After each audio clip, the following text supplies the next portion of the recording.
Hello and welcome to Extreme Perspectives. This is a monthly podcast created by the Sense Network to bring you conversations with people who see things differently and think differently. This podcast is for people who want to expand their mind and develop their creative intelligence. I'm your host, Jeremy Brown. For 20 years, I've been seeking out people from the edges of culture, the creators, outliers, misfits, rebels, and the crazy ones. People who want to change things and push the human race forward. In this episode of Extreme Perspectives, I speak with the crazy one, entrepreneur and believer in the healing power of sound, Nat Rich. When Nat broke her back, she had a vision that inspired her journey of exploration. After multiple false starts, she found her calling with I Am Sound. She is creating a platform dedicated to the study and appreciation of sound, from cymatics to the power of humming and dolphin-assisted births to the sound of the planets.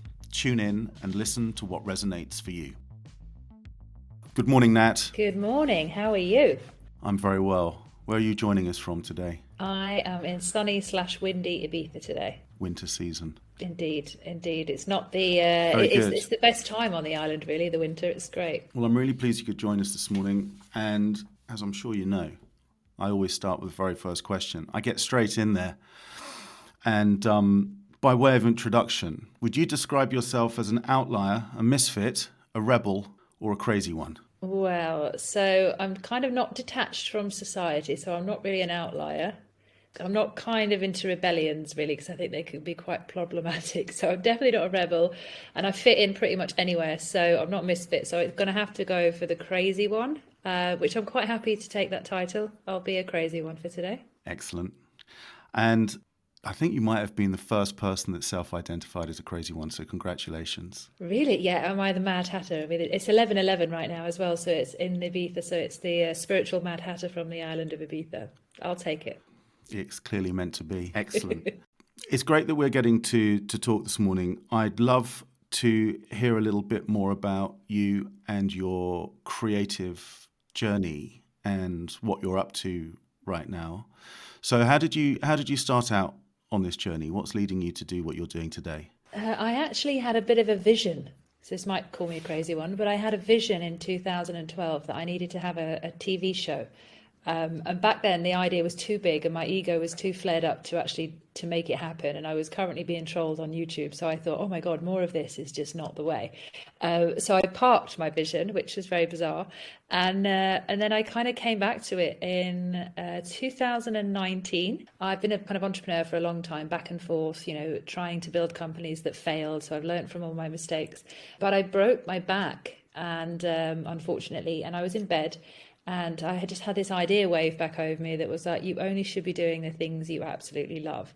And I thought to myself, what is it at? And it was, what do I love? And it's going down rabbit holes, looking at, asking questions, conspiracies, testing science, looking at things that were slightly out of the box, looking at sound and energy and music and life in a different way. And so I thought, how do I create a business out of that crazy kind of assumption of everything that I loved, or collaboration of everything that I loved. And I thought, well, I think I need to put a TV platform together that brings all the other crazy people onto it and we tell the story together. So I set off with the idea of I Am Sound TV, which is my company, and we predominantly study everything to do with sound and looking at the effects of sound, the power of sound, sound in architecture, sound in mathematics, sound within yourself, within your voice, within instruments, and sound is the basis of all things. So I thought, let's start there. And I've been very happy since, following what I do love and going down the rabbit holes of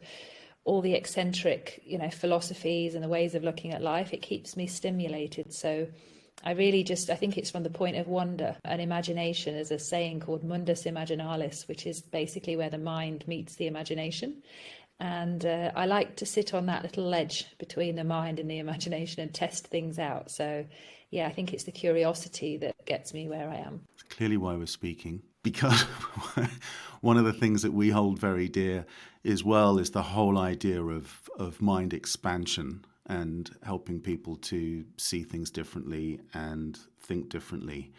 But I'd love to dig in a little deeper to, you shared a spectrum of sound examples and where sound can be applied. Could you take us down a few of those rabbit holes? Because I think I know a little bit about this. I know about tuning guitars to different frequencies and scales, and sort of read a little bit about that. And then I've read a little bit about how sound has been weaponized, and you get these sound cannons, and this sort of and I have a device in the house for keeping spiders away, which is apparently very high frequency sound. So that's kind of weaponized sound. But it seems like a pretty broad thing. Just share a couple of examples would be amazing. So there's an example of something called cymatics. So cymatics is a process of sound made visible. So we can see that each frequency that we play, basically there's an easier way to describe this. There's such thing called a cymoscope, which was invented by a guy called John Stuart Reid.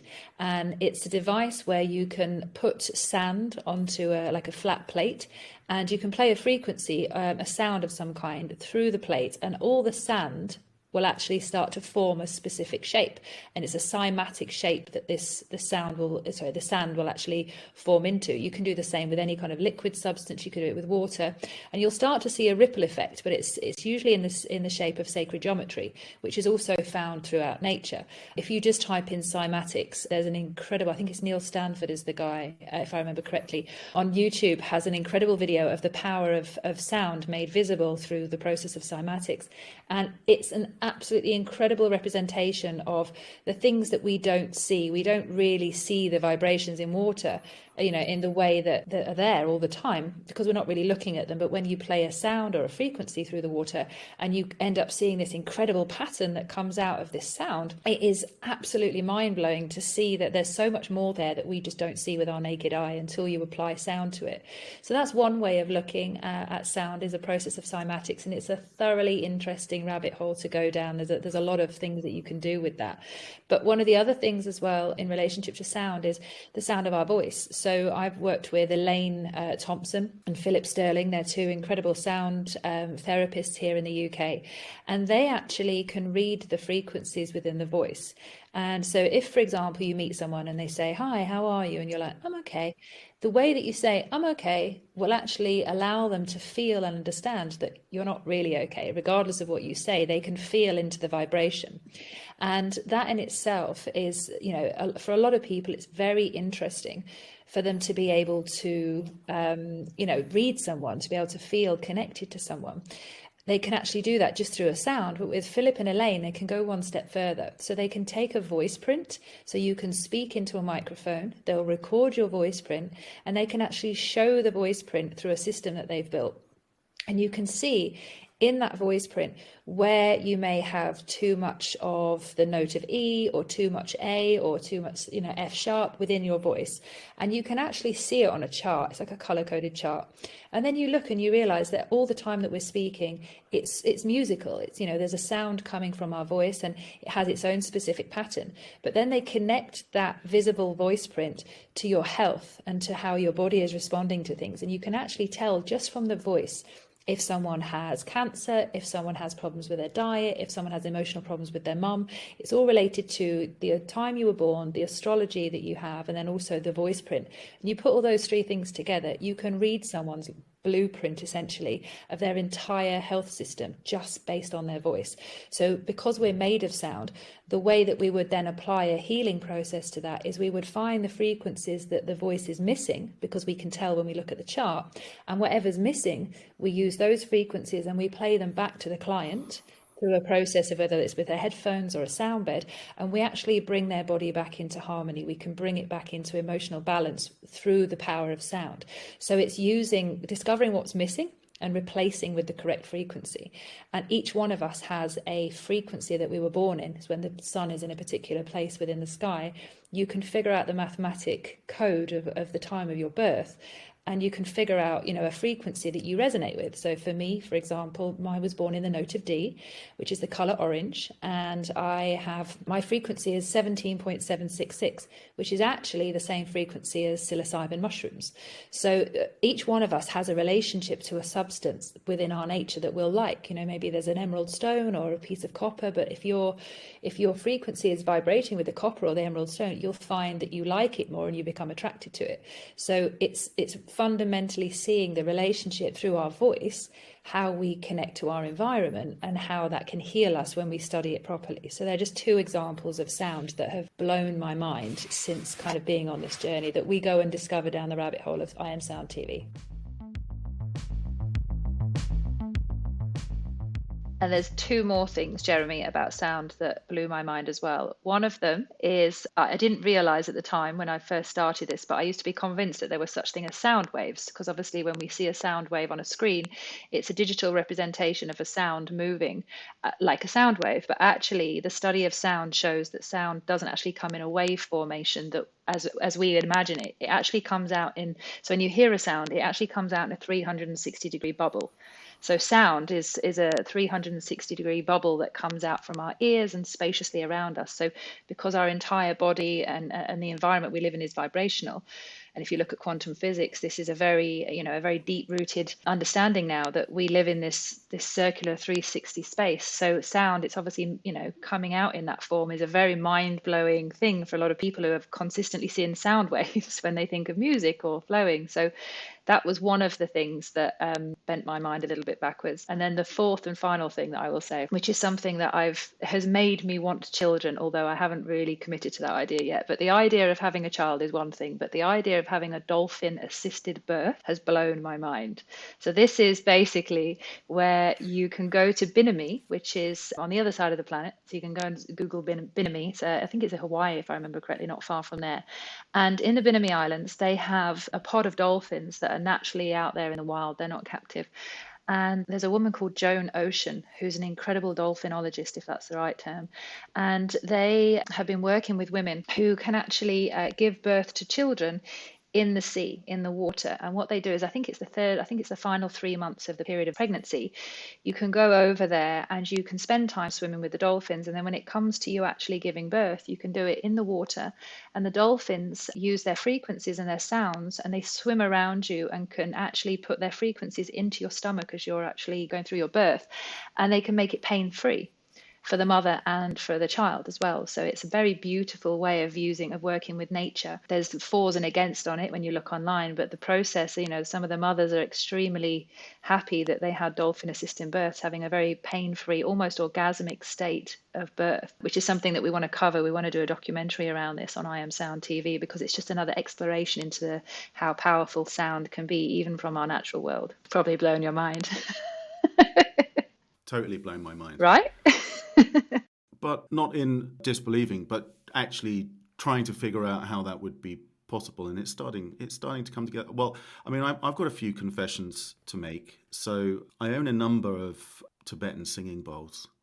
And last year I did have a treatment where I had loads of these bowls placed on me around different points on the body and had them vibrating. And it is quite an amazing experience. And I would say it's more an experience. I don't know, or I couldn't say if it had any long-lasting effect other than something that was deeply enjoyable. But I do find the bowls really useful for actually just changing the whole feeling in a room after where on one hand I'm saying I don't think it had a huge effect on my body, but I do use them when I'm walking into a room, and it just sort of wakes the room up a little bit and then sort of calms it all down again. I'm glad I'm talking to you this morning, Nat, and no one else. But I'm just going to go one step weirder now. Mm-hmm. And I was listening to some classical music this morning, and someone said something about celestial spheres. And I didn't know I was going to be having this conversation. Well, I knew I was going to be having a conversation with you about this morning, but it got me thinking about, well, the planets are huge spheres, right? And you've just said 360 bubbles. And I was thinking to myself, the universe is really big. Why doesn't it make a lot of noise? That was my Yeah, question over breakfast this morning. Because there's a very lot good of mass question. moving around up there, but we don't really hear it. We don't hear that many creaks. I'm sure it's going on somewhere, but like Yeah. most stuff makes noise. Cars make noise, trucks make noise, buildings creak, trees creak, but planets, do we actually hear them? I don't know. Well, it's actually interesting that you're saying that. So the answer to that is yes. They do make noise, and there's quite a few musicians out there that have, and you can get your singing bowls tuned and gongs and tuned to the sound of the planets.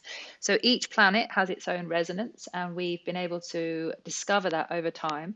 And we can program and tune our singing bowls and our gongs and other instruments to the sound of the frequency of the planets. So there's an incredible process of that you can see on YouTube. Again, I'm going to send you to YouTube.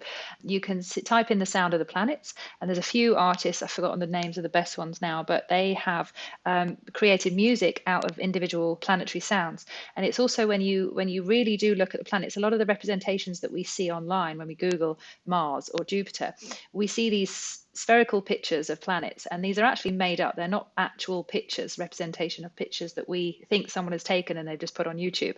They're usually graphically designed and enhanced from NASA before they actually come out, and we see them in that way. But when you look at them with a camera without all of the adding on that NASA does when we get this representative picture, sorry, you can actually see the planets actually are a formation of the cymatic principles that I showed you before. So the cymatic imagery can actually be seen within the planets. So it's the question is, are the planets solid? Are they actually moving? Are they continuously moving shapes? Is this sacred geometry that we're seeing from afar? So we don't actually, and you can dip into the toes of conspiracy when you look at this, because you think of NASA as a solid scientific body of group of people that are putting out information that we can definitely believe in, and you think, oh yeah, okay, so whatever they put out we take for granted. But actually, when you study it from a music lens and from a mathematics point of view, they're actually shapes that are moving continuously when you look at them properly without any enhancement. So these shapes are basically moving because there's a frequency moving them. So where is that frequency coming from? Where is that sound coming from? What does that actually mean for our view of other planets? And then what does that mean for the planet that we're on? And there are only certain frequencies that we can hear. So say if you've got a dog whistle, and we can't hear that, but a dog can, because it's out of our range of hearing. So there's lots of things that are happening on the planet that we have no idea of, because sound, in order to be heard, needs a receiver. If we can't receive it, it doesn't necessarily mean it's not happening. It just means that we can't hear it. So the universe, I believe, is making a lot of noise, and we can only really truly hear it when we switch off from the environment around us and we go inwards to the fifth direction and we meditate and we come into stillness. We can then pick up on the subtleties that are around us that we wouldn't necessarily be able to tune into day to day, because our thoughts might be processing things, or we might have a dog or a car. So it's really important that sound is one thing, but what's more important than sound and light and water is the silence, which is the space of meditation. It's the space that everything comes from, is that place of silence. So dropping into meditation is the most useful thing that you could do on a daily basis, because it brings you back to yourself.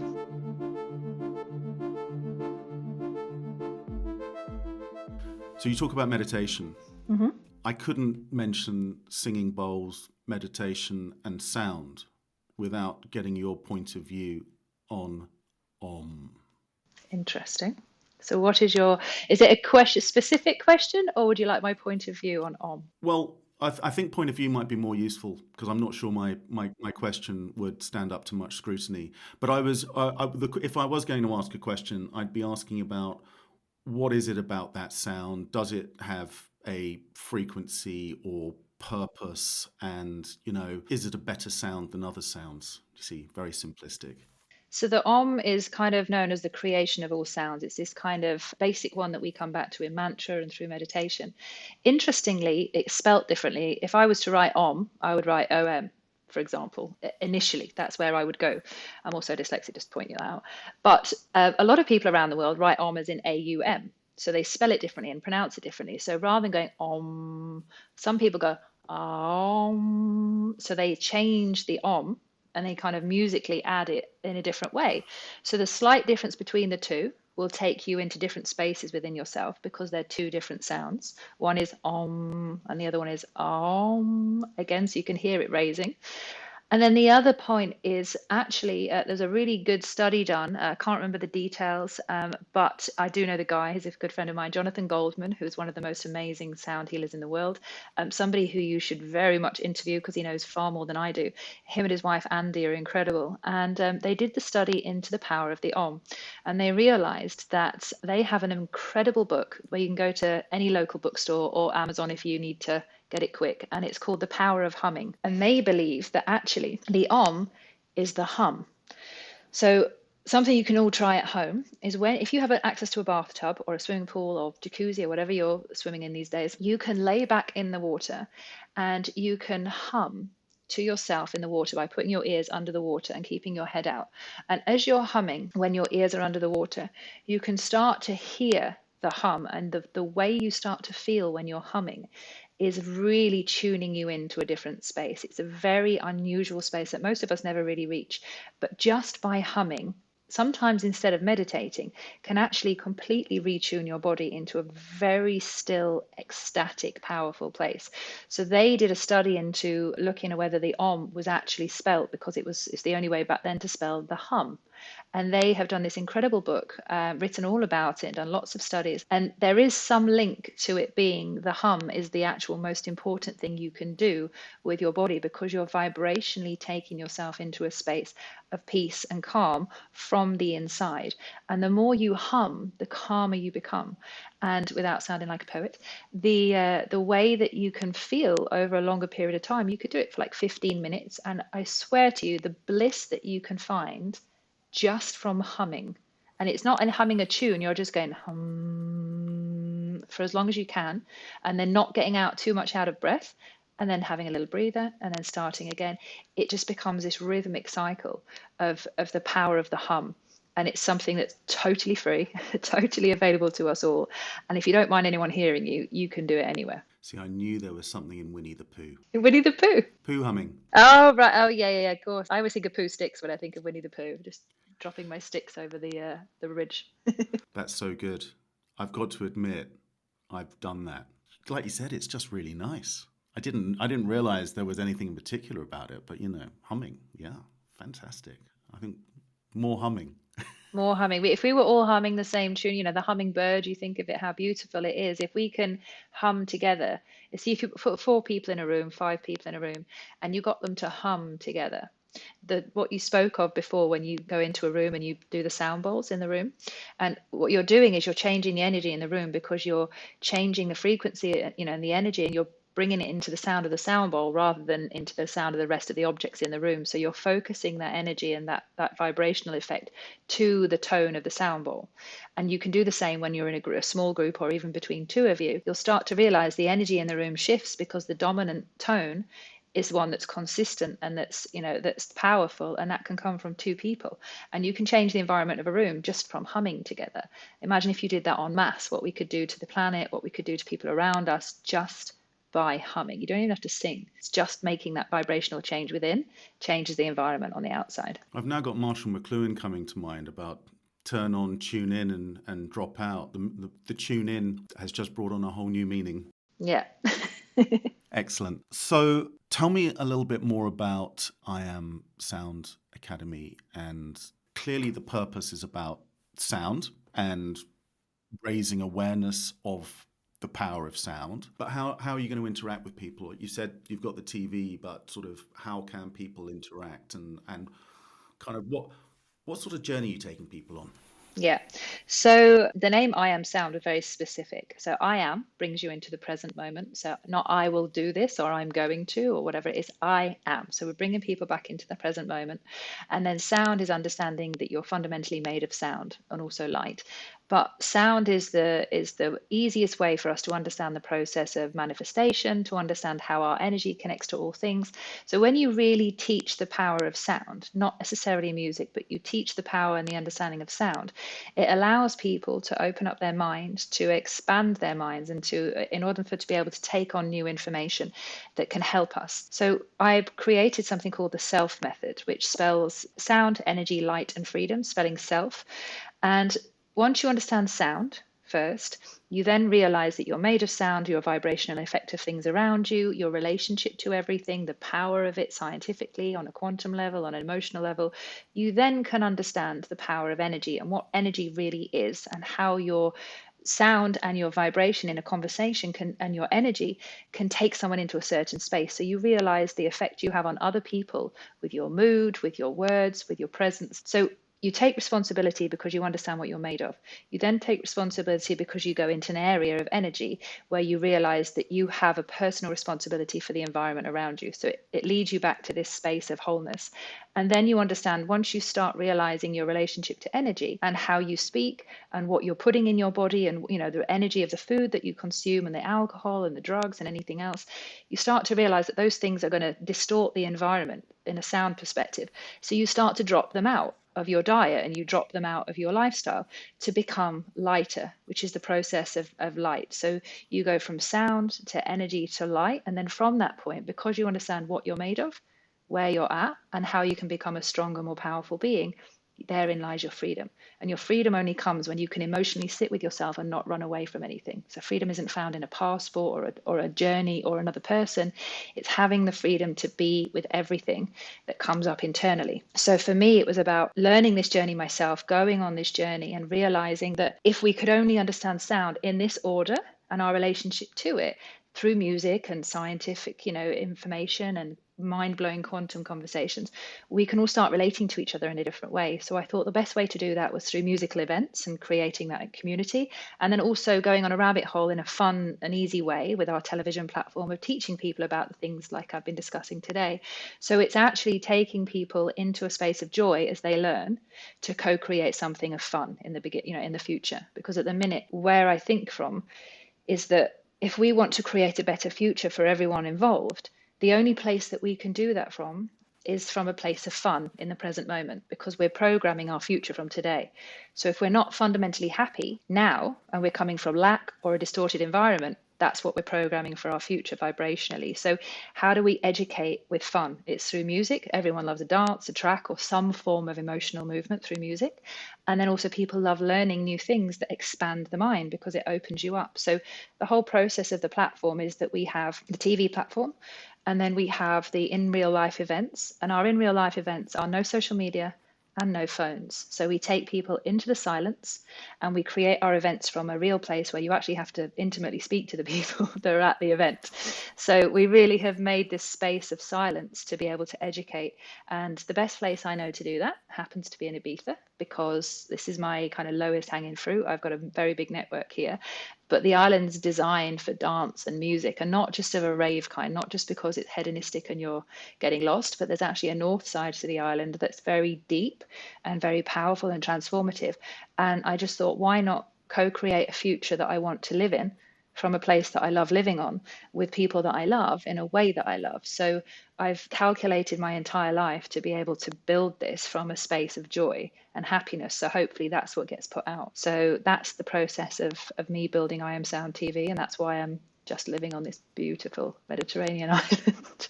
I promise I'm doing work, although it doesn't look like it to some people from the outside. Well, I think I've mentioned this on the podcast before. I think you've got life right when you don't need to try. And when I say don't try, it's when you're doing what you love doing, and it's not an effort. You just sort of get up and flow. And I think I'm very fortunate. I think I discovered that a long time ago. I mean, there's still things that get in the way, and there's still things that you kind of wish weren't happening. But then, that's all part and parcel. But it is about creating the right conditions. And I think the more experience I've gained from the world I'm in, the values, the culture, the things that bind people together, the things that keep you going through those ups and downs are the most important things. And it is being brave enough to realize that you can change those conditions and you can adapt circumstances and reframe stuff and say no to stuff. And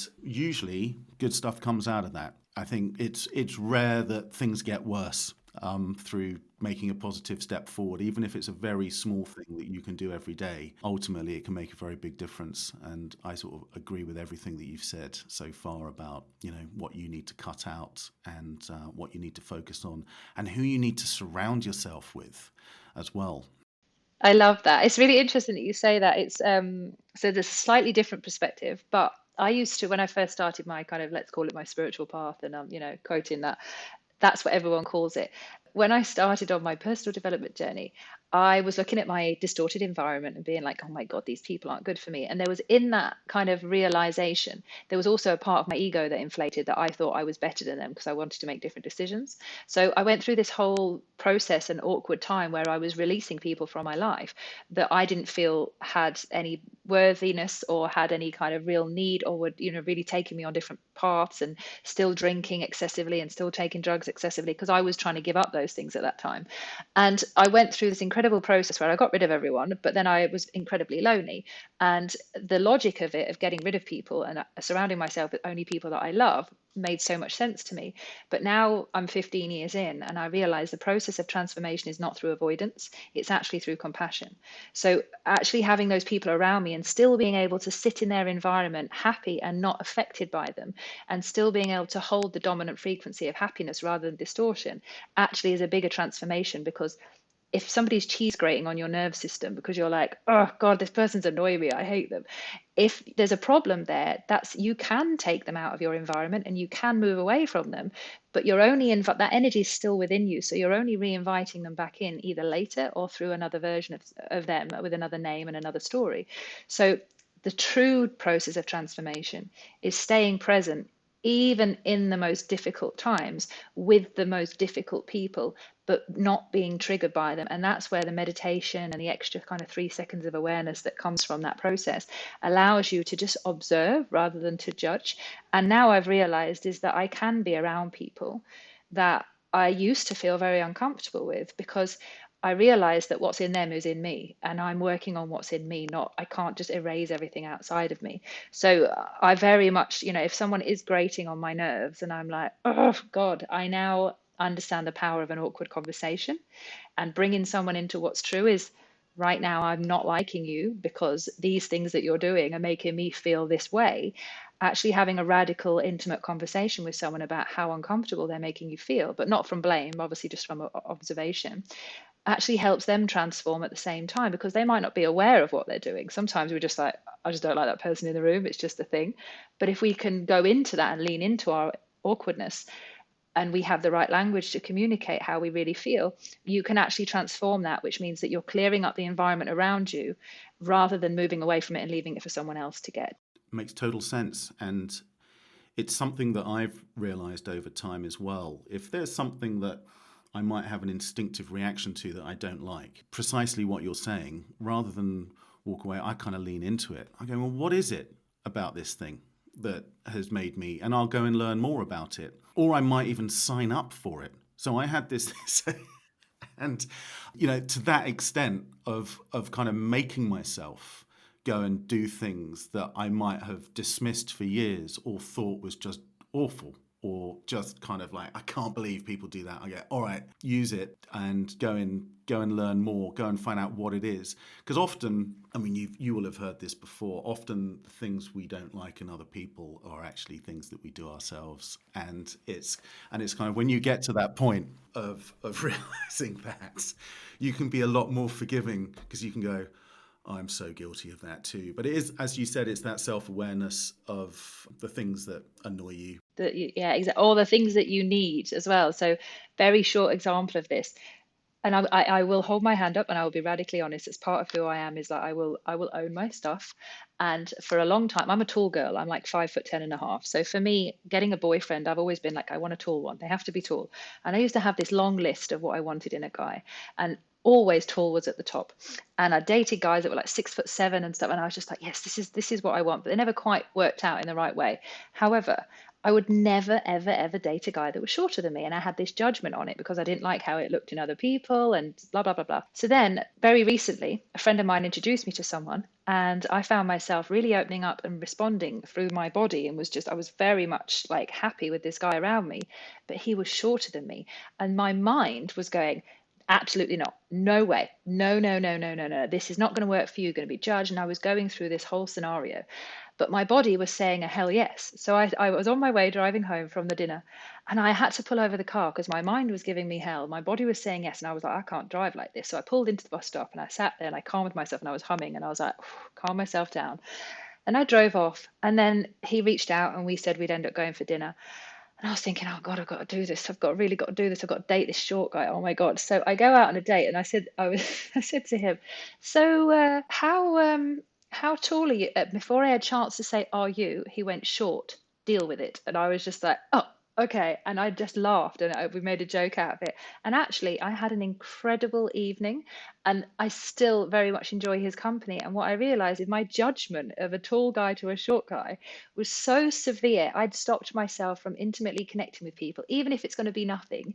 The pleasure and the fun that I had that evening of sharing with someone took me down a peg or two because it was just an irrational judgment. But it's like even the most uncomfortable things that you're absolutely not, lean into them. Because I'm very happy I leaned into that one.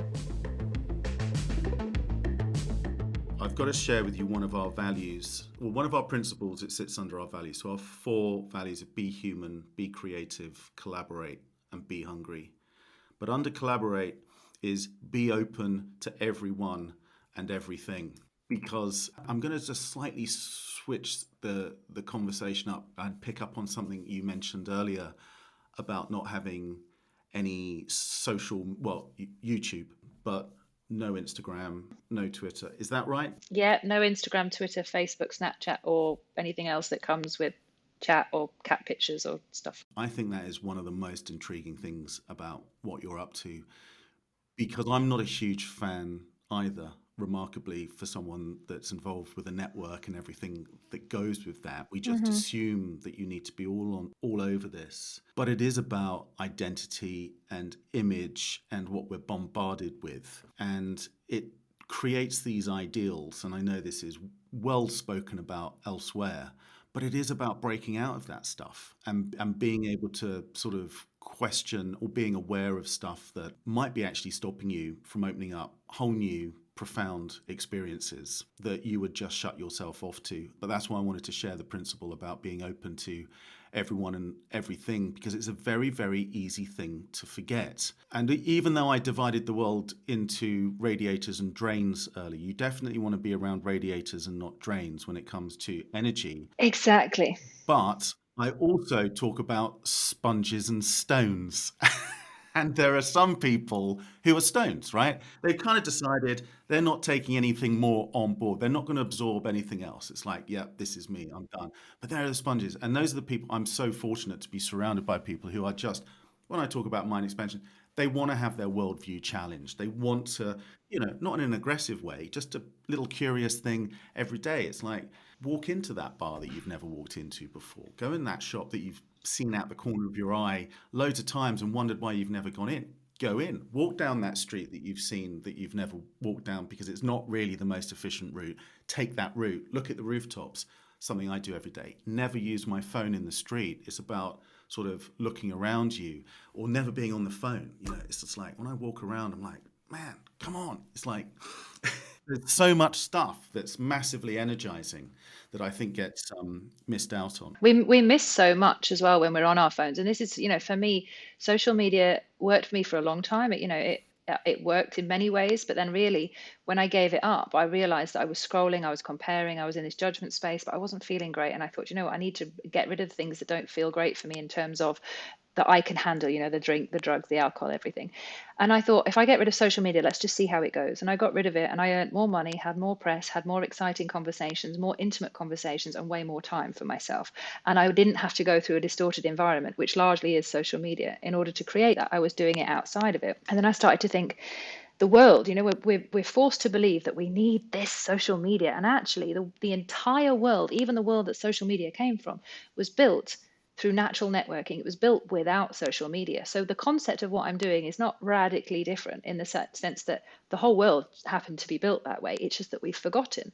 And for me, again, I look at distorted environments, and a lot of people don't feel great when they're on social media. So why do I want to take something that I think is epic, which is my business and what I'm doing, through an environment that is distorted in order to manipulate someone through an algorithm to hope that they come and look at my stuff? For me, that doesn't align with my integrity.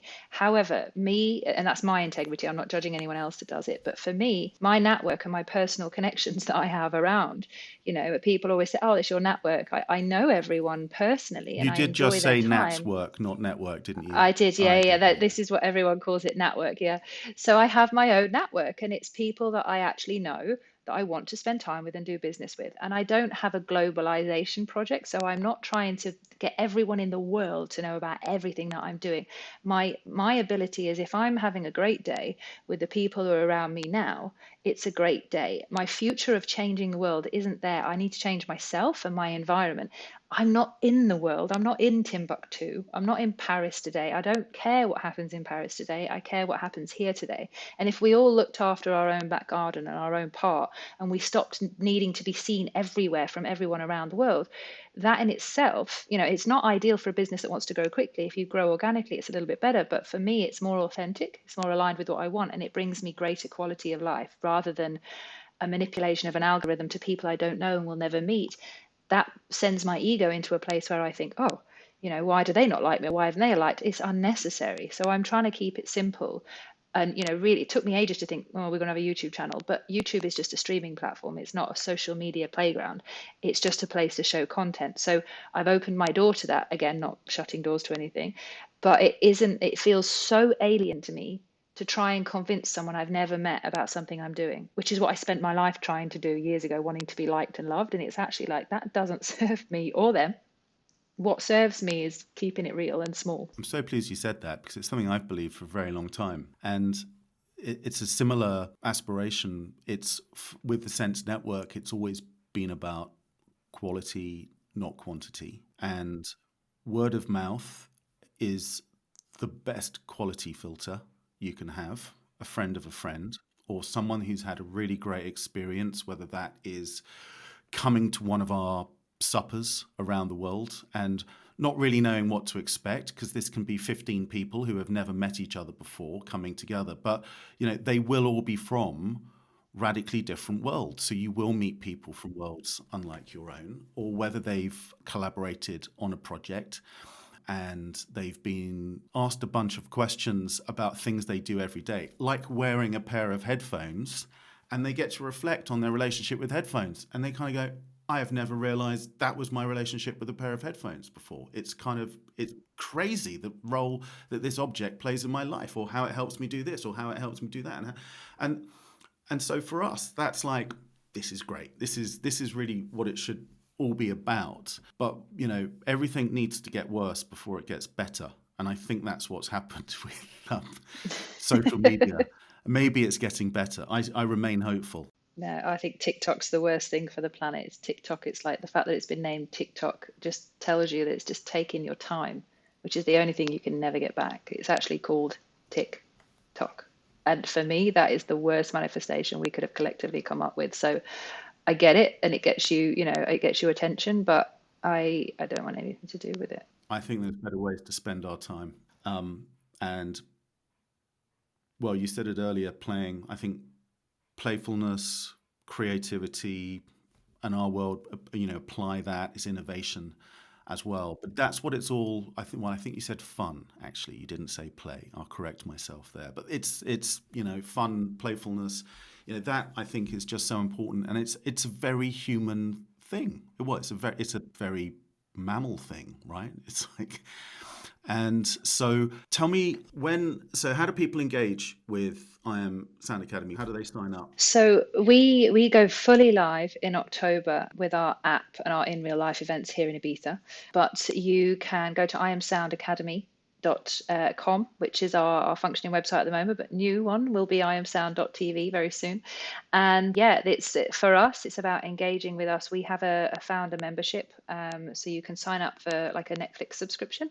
You can sign up, you get a free trial for 2 weeks, and you can sign up for a month or so, or you can cancel at any time.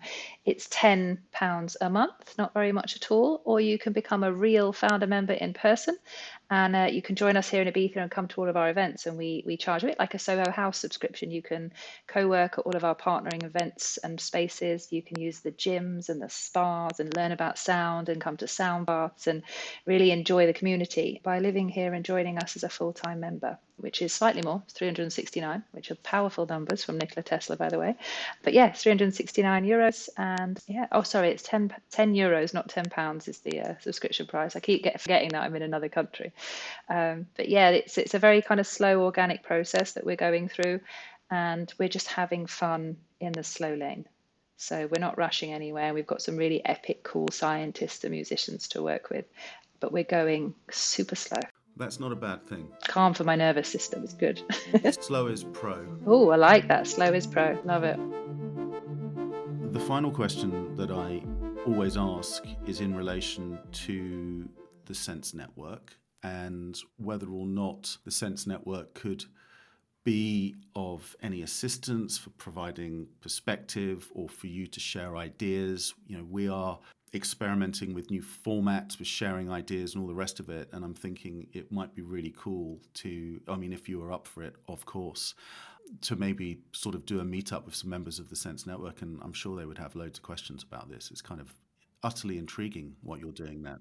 Thank you. I'd love to. I want to be back in London to do a little bit of talks and stuff that I'm doing back there. So doing a little meetup with the Sense Network when I'm back in London would be great. But also I'm on the island of Ibiza and we're partnering with Six Senses, which is a beautiful hotel and spa here. And we're creating networking events and, you know, evenings for all of our members and just for the locals. So if anybody's here on holiday or wants to connect in any way, I would love you to reach out. You can get me on my email, which is nat@iamsoundacademy.com. I would be happy to meet up with people, and I'm available for podcasts to talk about this stuff. And I love going down the rabbit hole of sound. And if anybody's got anybody that's amazing in the world of sound that they've experienced or they're married to or they're, you know, around all the time, send them our way. We are a production company. We've got a TV platform and we want content. So we can tell a story under sound, energy, light, or freedom. We can partner. We just want to collab in the most organic, old-fashioned way of like joint venture partnerships, you know, real grassroots, liking each other's project and building it without the noise of social media, just doing it organically. So I would love, if there's a way for us to collab further, bring it on. Amazing. Well, Nat, thank you so much for being so generous with your time and your knowledge and taking us down some rabbit holes that I'm going to continue traveling down. And you mentioned Nikola Tesla as well. That probably deserves another 30 minutes, but we'll save that one for another day. So thank you so much. For sure. Thank you. I really enjoyed it and I love what you do. And it's very, you know, the Sense Network, it's a pulse, you know, that's the life force that's running through the world. You've got a great group of people that are pulsing their way through this environment, and we need more people like that. So if anybody's listening and, you know, you haven't joined the Sense Network, go take a look at it because I think they're fab. Thank you, Nat. Thank you for listening to Extreme Perspectives, brought to you by Sense Worldwide. We'd love you to join this conversation using the hashtag Extreme Perspectives. If you enjoyed it, leave us a review. The Sense Network collaborates with many of the world's most innovative companies to help them be more innovative. Join us at thesensenetwork.com or get in touch via email hello@senseworldwide.com.